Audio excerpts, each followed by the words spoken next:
Hi friends, நீங்க Flipkartல செல் பண்ணிட்டு இருக்கீங்கன்னா உங்களோட ஆர்டரை எப்படி Flipkart அட்வர்டைஸ்மென்ட்டை யூஸ் பண்ணி ஸ்கேல் பண்றலாம்னா பார்க்க போறோம்.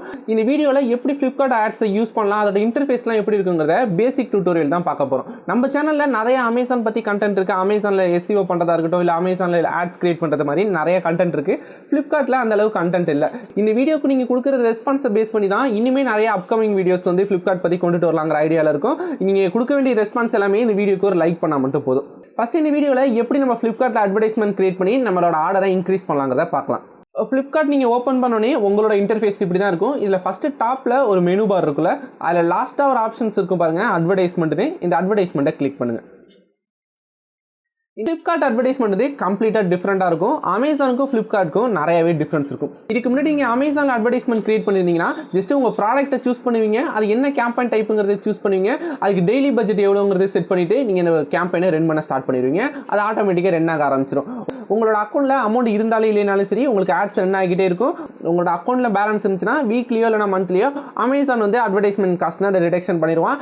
அப்படி இல்லைனா உங்களோட அக்கௌண்ட் நெகட்டிவ்ல போயிட்டு இருக்கும். ஆனா Flipkart அப்படி ஒர்க் ஆகாது. இது கம்ப்ளீட்டா டிஃபரெண்டா ஒர்க் ஆகும். Flipkartல ஒரு வாலெட் இருக்கும். இந்த வாலெட்டுக்கு நம்ம ரீசார்ஜ் பண்ணணும். இந்த வாலெட்ல காசு ஆட் பண்ணா மட்டும் தான் நம்மளால அட்வர்டைஸ்மென்ட் கிரியேட் பண்ண முடியும். இந்த வாலெட்ல ரெண்டு டைப்ல உங்களால அமௌண்ட் ஆட் பண்ண முடியும். ஒன்னு உங்களோட பேங்க்ல இருந்து டைரக்டாவே ட்ரான்ஸ்ஃபர் பண்ணிக்கலாம். அப்படி இல்லனா உங்களோட பேங்க் அக்கவுண்ட்க்கு செட்டில் ஆகிற அமௌண்ட் பெண்டிங்ல இருக்குனா அந்த அமௌண்ட்டை டைரக்டாவே நீங்க அந்த ஆட் வாலெட்டுக்கு கன்வெர்ட் பண்ணிக்க முடியும். அது எப்படி பண்ணலாம்னு பார்க்கலாம். இப்போ ஃபர்ஸ்ட் Flipkartோட இன்டர்ஃபேஸ் இப்படி தான் இருக்கும். இந்த இடத்துல அவைலபிள் வாலெட் பேலன்ஸ் இருக்குல, இல்ல 500 கிட்ட அவைலபிள் பேலன்ஸ் காட்டுது. நீங்க ஃப்ரெஷ்ஷா ஸ்டார்ட் பண்ணும்போது இந்த இடத்துல 0ன்னு காட்டும். இந்த இடத்துல வாலெட்னே ஒரு ஆப்ஷன்ஸ் இருக்கு பாருங்க. இந்த வாலெட்டை கிளிக் பண்ணுங்க. கிளிக் பண்ணோனே இந்த இடத்துல டோட்டல் பேலன்ஸ் காட்டும். அதுக்கு பக்கத்துல அவைலபிள் பேலன்ஸ் காட்டும். இந்த அவைலபிள் பேலன்ஸை மட்டும் வச்சு தான் நம்மளால ஆட்ஸ் கிரியேட் பண்ண முடியும். நீங்க ஃபர்ஸ்ட் இதுக்கு எப்படி டாப் அப் பண்ணலாம்னா இந்த இடத்துல ஆட் மணின்னு ஒரு ஆப்ஷன் இருக்குல, அதை கிளிக் பண்ணுங்க. இந்த இடத்துல நான் எக்ஸாம்பிளுக்கு ஒரு 500 கொடுக்குறேன். Flipkartல நீங்க சேல் பண்றதுக்கான COD பேலன்ஸ் இருந்துச்சுன்னா அதை யூஸ் பண்ணிக்கிட்டுமான்னு கேட்கும். அப்படி இல்லைனா நீங்க நெட் பேங்கிங் யூஸ் பண்ணியும் இதுக்கு ஆட் பண்ணிக்கலாம். ஜஸ்ட் உங்களோட பேமெண்ட் மெத்தடை கொடுத்துட்டு ப்ரொசீட் டு பே கொடுத்தீங்கன்னா ஆட்டோமேட்டிக்காவே இது ஆட் ஆயிடும். அப்புறம் இது இன்னொரு முக்கியமான விஷயம் என்னன்னா, நீங்க Flipkart பேலன்ஸ் தான் யூஸ் பண்ண போறீங்கன்னா இந்த இடத்துல நீங்க ஆட் பண்றதுக்கு முன்னாடி ஆட்டோ டாப் அப்னு ஒரு ஆப்ஷன் இருக்கும். இந்த ஆட்டோ டாப் அப்பை நீங்க கண்டிப்பா எனேபிள் பண்ணாதீங்க. இது எனேபிள் பண்ணீங்கன்னா உங்களோட கன்சர்ன் இல்லாம இந்த அக்கௌண்ட்டுக்கு டெய்லியுமே எவ்வளவு அமௌண்ட் தேவைப்படுதோ அதை எடுத்துக்கிட்டே இருக்கும். எக்ஸாம்பிள் நீங்க ஒரு கேம்பெயின் கிரியேட் பண்றீங்க, அதோட டெய்லி பட்ஜெட் வந்து ஒரு 300 இருக்குன்னா உங்களோட கன்சர்ன் இல்லாமயே டெய்லியுமே 300 உங்களோட பேலன்ஸ்ல இருந்து ஆட்டோமேட்டிக்கா எடுத்துக்கிட்டே இருக்கும். நீங்க ப்ராப்பரா மானிட்டர் பண்ணணும்னு நினைச்சீங்கன்னா நீங்க மேனுவலாவே ஃபண்ட் ஆட் பண்ணுங்க. இந்த மாதிரி ஆட்டோ டாப் அப் எதுவுமே கொடுக்காதீங்க. நம்ம இந்த Flipkart ஆட்ஸ் வாலெட்டை பத்தி பார்த்துட்டோம். இதனால நமக்கு நிறையவே அட்வான்டேஜஸும் இருக்கு, டிஸ்அட்வான்டேஜஸ் இருக்கு. நீங்க Amazonல ஜஸ்ட் ஆட்ஸ் கிரியேட் பண்ணாலே போதும். இந்த மாதிரி எந்த ப்ராசஸுமே நீங்க எக்ஸ்ட்ராவா பண்ண வேண்டாம். Flipkartல நீங்க எக்ஸ்ட்ராவா இந்த மாதிரி ஒரு வாலெட்ல அமௌண்ட் ஆட் பண்ணி அதுக்கப்புறமா தான் ஆட் கிரியேட் பண்ண முடியும். இதனால நமக்கு என்ன நல்லதுன்னு பார்த்தோம்னா, நம்ம ஸ்டார்டிங்ல நம்ம கரெக்டான பட்ஜெட்டை நம்ம மானிட்டர் பண்ண முடியும். ஓகே, இவ்வளவுதான் என்னால ஆட்ஸ்க்கு ஸ்பெண்ட் பண்ண முடியும், இதுக்குள்ள மட்டும் எனக்கு ஆட் ஸ்பெண்ட் பண்ணா போதும்னு நினைச்சீங்கன்னா நீங்க உங்களோட அட்வர்டைஸ்மெண்ட்ல நிறைய அமௌண்ட் லூஸ் பண்றதை அவாய்ட் பண்ண முடியும். அதே நேரத்தில் ஸ்டார்டிங்ல நீங்க ஆட்ஸ் கிரியேட் பண்ணும்போது பெருசா உங்களுக்கு ஃபண்ட் எதுவுமே Flipkartல அவைலபிளா இருக்காது. அதனால உங்க பேங்க் அக்கவுண்ட்ல தான் நீங்க ட்ரான்ஸ்ஃபர் பண்ற மாதிரி இருக்கும். நீங்க ஒரு 5000 10,000 ஸ்டார்டிங்ல ஆட் பண்ணிட்டு அதுக்கப்புறமா ஆட்ஸ் கிரியேட் பண்ற மாதிரி இருக்கும். அதே நேரத்தில் உங்களுக்கு Flipkartல நிறையவே ஆட்ஸ் கிரெடிட் கொடுப்பாங்க. ஸ்டார்டிங்ல வந்து ஒரு 1000 ரூபீஸோ இல்லனா எப்பயாச்சும் மிட்ல வந்து உங்களுக்கு 500 1000 இந்த மாதிரி நிறையவே ஆட்ஸ் கிரெடிட் கொடுப்பாங்க. யூஸ் பண்ணி கூட நீங்க அட்வர்டைஸ்மென்ட் கிரியேட் பண்ணலாம். இப்போ இந்த அக்கவுண்ட்லயே பாத்தீங்கன்னா டிரான்சாக்ஷன் டீடைல்ஸ்ல ஆட் வாலெட் பை ஆட்ஸ் கிரெடிட்னு ஒரு ஆப்ஷன் இருக்குல. ஜனவரி 7 வந்து 500 ரூபீஸ் ஆட்ஸ் கிரெடிட் வந்திருக்கு. இதுக்கு பர்டிகுலர் டைம் பீரியட் இருக்கும். இந்த டைம் பீரியட்குள்ள இந்த கிரெடிட் அமௌண்ட் நம்ம யூஸ் பண்ணணும். இல்லனா Flipkartல இந்த ஆட்ஸ் வாலெட் வந்து எக்ஸ்பைரி ஆகிடும். இந்த மாதிரி Flipkart சைடுல இருந்து ஏதாச்சும் கிரெடிட் கொடுத்தாங்கன்னா அந்த டைம் பீரியட்குள்ள நீங்க அதை கண்டிப்பா யூஸ் பண்ணி ஆகணும். இப்போ நீங்க Flipkart ஆட் வாலெட்டுக்கு உங்களோட பேங்க் அக்கவுண்ட்ல இருந்தோ இல்லனா COD பேலன்ஸ்ல இருந்தோ அமௌண்ட் ஆட் பண்ணிட்டீங்கன்னா இது உங்களுக்கு பிடிக்கல, இதுல இருந்து என்னோட அமௌண்ட் திரும்ப வேணும்னு நினைச்சாலும் இது ஈஸியாவே நம்மளால பண்ண முடியும். உங்களோட பேங்க் அக்கவுண்ட்டுக்கு திரும்ப நீங்க வித்ட்ராவல் பண்ற ஆப்ஷனும் இதுல இருக்கு. இப்போ நம்ம Flipkart ஆட் வாலெட்டை பத்தி ரொம்பவே கிளியரா பார்த்துட்டோம். இதோட பேமெண்ட் மெத்தட்லாம் எப்படி ஒர்க் ஆகுது, இதுக்கு எந்த மாதிரியான பேமெண்ட்லாம் எடுத்துப்பாங்கங்கிற மாதிரி உங்களுக்கு ரொம்பவே கிளியரா புரிஞ்சுதுன்னு நினைக்கிறேன். இப்போ நம்ம டைரக்டா அட்வர்டைஸ்மெண்ட் எப்படி கிரியேட் பண்ணலாம்னு பார்க்கலாம்.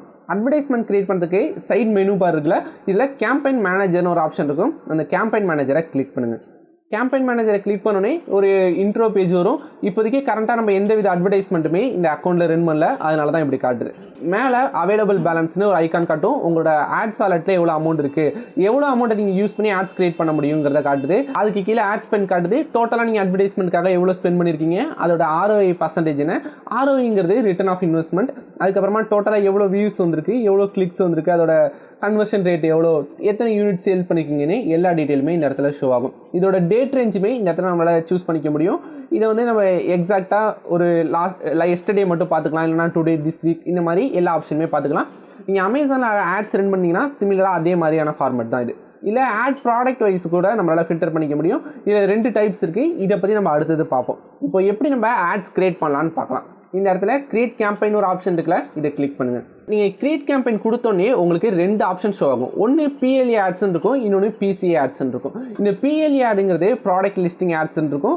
இது வந்து இண்டிவிஜுவல் ப்ராடக்ட்டை மட்டும் நீங்கள் டார்கெட் பண்ணி இதுக்கு நீங்கள் PPC கேம்பெயின் மாதிரி தான் ஒரு கிளிக்கு நீங்கள் இவ்வளோ ஸ்பெண்ட் பண்ணுறீங்க, இந்த மாதிரி நிறைய செட்டப் பண்ணிக்க முடியும். பக்கத்தில் இருக்கிற PCA ப்ராடக்ட்டுங்கிறது ஓவராலாக உங்களோட பிராண்ட் வேல்யூ இன்க்ரீஸ் பண்ணுறதுக்காகவும் உங்களோட பிராண்டை ப்ரமோட் பண்ணுறது, இந்த மாதிரியான நிறைய ஆப்ஷன்ஸ்க்கு யூஸ் பண்ணுவோம்.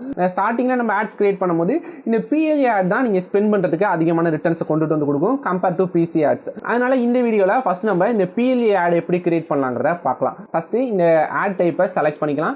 செலக்ட் பண்ணி முடிச்சோடனே இந்த மாதிரி நமக்கு ஆப்ஷன்ஸ் வரும். ஃபர்ஸ்ட் நம்மளோட ப்ராடக்ட்டை சூஸ் பண்ணணும். அடுத்தது நம்ம பட்ஜெட் கொடுக்கணும். அடுத்தது நம்ம ப்ராடக்ட் ஆட்டோமேட்டிக்காக ரிவ்யூக்கு சப்மிட் ஆகி அது எந்த வித ப்ராப்ளம் இல்லைனா ஆட்டோமேட்டிக்காகவே நம்மளோட அட்வர்டைஸ்மெண்ட் எனேபிள் ஆயிடும். இதில் ஃபர்ஸ்ட் எடுத்தோன்னே கேம்பெயின் நேம் கேட்குது. நான் நம்மளோட கேம்பெயின் நேமை கொடுத்துக்கிறேன். இந்த கேம்பெயின் நேம் வந்து நீங்கள் ரேண்டமாக கொடுக்காம நீங்கள் ஃபியூச்சரில் பார்த்தாலுமே ஈஸியாக ஐடென்டிஃபை பண்ணுற மாதிரி ஒரு உங்களுக்கு ஃபெமிலியரான நேமாக கொடுத்துருங்க. அடுத்தது கீழே நமக்கு நிறைய ஆப்ஷன்ஸ் காட்டும்.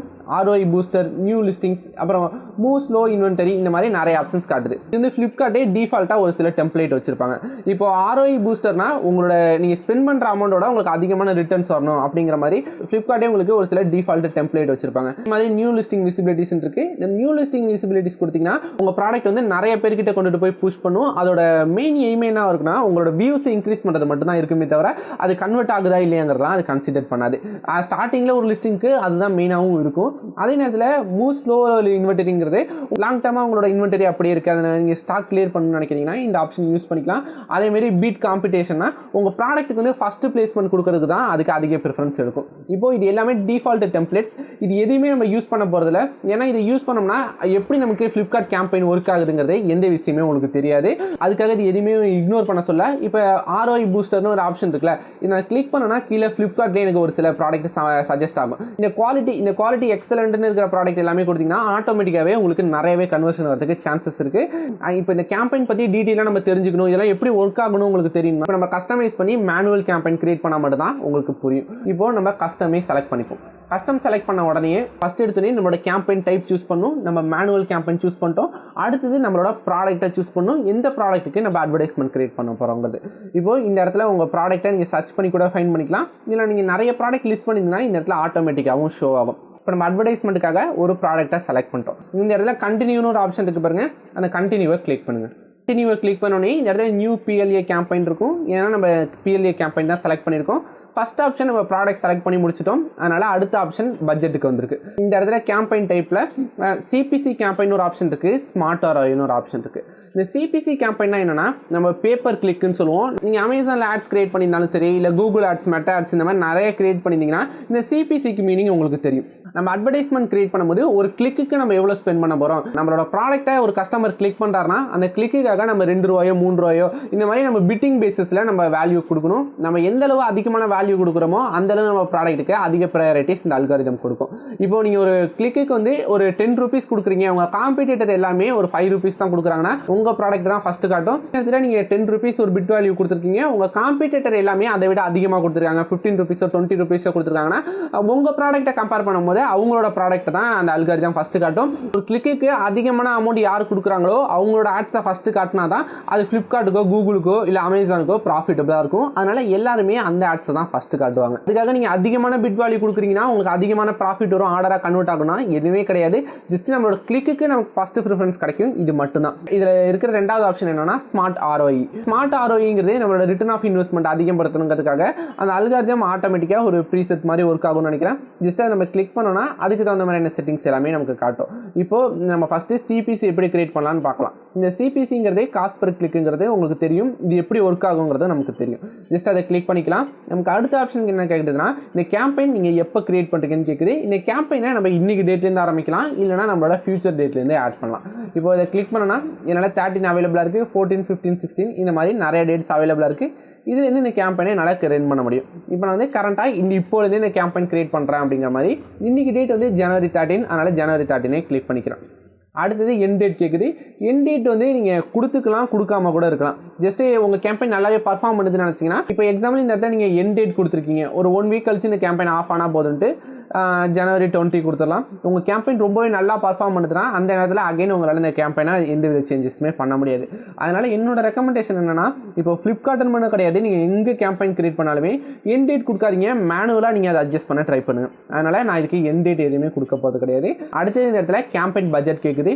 இந்த பட்ஜெட் வந்து டெய்லி நான் ஒரு கேம்பெயினுக்கு 1000 rupees ஸ்பெண்ட் பண்ண போகிறேன், இல்லை 300-400 rupees ஸ்பெண்ட் பண்ண போகிறேன்னா கொடுத்துக்கலாம். இல்லை ஓவராலாக என்னோட பட்ஜெட் வந்து 10,000 தான், இதுக்குள்ளே மட்டும் இந்த கேம்பெயின் ரன் பண்ணுற மாதிரியும் நம்மளால கொடுத்துக்க முடியும். இந்த ஃப்ளிப்கார்ட்டில் என்ன ஒரு டிஸ்அட்வான்டேஜ்னா, உங்களால் டெய்லி பட்ஜெட் வந்து 300க்கு கம்மியாக கொடுக்க முடியாது. ஒரு கேம்பெயினுக்குமே நான் 300 மினிமம் வேல்யூ கொடுக்கணும். இந்த நேரத்தில் நம்ம அமேசானை கம்பேர் பண்ணி பார்த்தோம்னா மினிமமாக 50 rupeesல கூட நம்மளால ஒரு கேம்பெயின் கிரியேட் பண்ண முடியும். அதனால் நான் இப்போதைக்கு ஒரு கேம்பெயின் கிரியேட் பண்ணுறேன், இதோட மினிமம் வேல்யூ 300 கொடுத்துக்கிறேன்.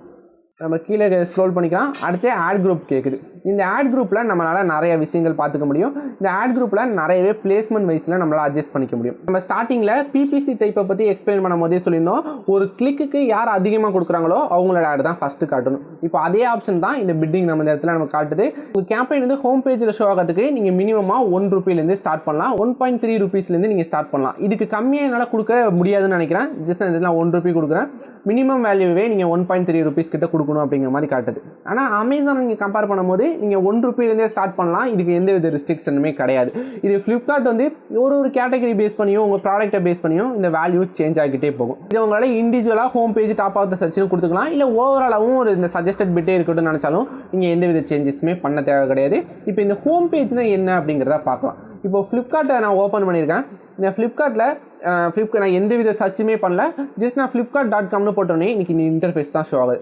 இது நீங்கள் கீழே ஸ்க்ரோல் பண்ணிங்கன்னா உங்களுக்கு இந்த இடத்துல ரேண்டமாக நிறைய ப்ராடக்ட்ஸ் காட்டுதில்ல, இது எல்லாமே தான் ஹோம் பேஜ் ப்ராடக்ட்ஸ்னு சொல்லுவோம். இந்த இடத்துல நம்ம ப்ராடக்ட் ஷோ ஆகிறதுக்காக நீங்கள் எவ்வளோ பிட் வேல்யூ கொடுக்குறீங்கிறது தான் இந்த வேல்யூ. இப்போ இந்த இடத்துல அதிகமான பிட் வேல்யூ கொடுத்தோன்னா என் ப்ராடக்ட் வந்து ஃபஸ்ட்டு வந்து காட்டும். அதே நேரத்தில் இந்த இடத்துல டாப் ஆஃப் த சர்ச் பேஜ்னால் ஒன்றுமே கிடையாது. இந்த இடத்துல ஏதோ நீங்கள் ப்ராடக்ட்டை சர்ச் பண்ணுறீங்க, இப்போ நான் மொபைல்லேயே அமேசானில் சர்ச் பண்ணுறேன்.